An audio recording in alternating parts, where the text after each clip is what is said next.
உங்கள் மீது இறைவன் சாந்தியும் சமாதானம் உண்டாகட்டும். வறுமை ஒழிக்கணுமா?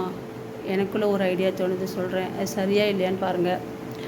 இன்றைக்கி அரசியல்வாதிகள்கிட்டையும் நடிகர் பின்னாலேயும் நம்ம போகிறோம். ஆனால் அவங்க கோடி கோடியாக பணம் சேர்த்து வச்சுருக்காங்க. அவங்க நம்மளையோ நம்ம குடும்பத்தையோ மக்களையோ நினச்சி பார்க்குறதில்ல. அவங்க நடிக்கிறாங்க, பணத்தை வாங்குகிறாங்க, போகிறாங்க.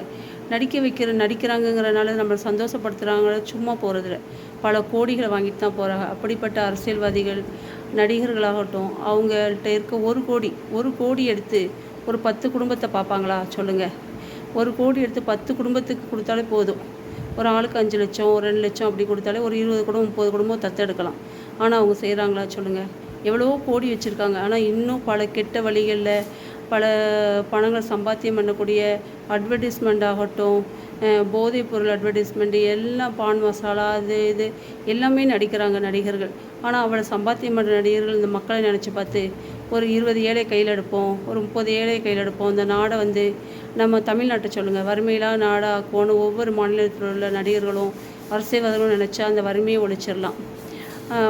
ஆனால் இன்றைக்கி நம்ம மக்கள் அதெல்லாம் உணராமல் நடிகர்கள் பின்னால் போய்கிட்டு இருக்காங்க.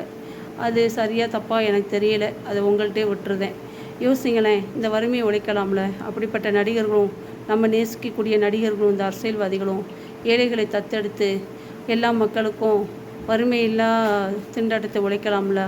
அவங்க செய்வாங்களா? ஆனால் நம்ம அவங்களுக்காக உயிரை கொடுக்க கூட துணிகிறோம். ஆனால் அவங்க நமக்கு இதை செய்வாங்களா? சிந்திப்போமா நம்ம?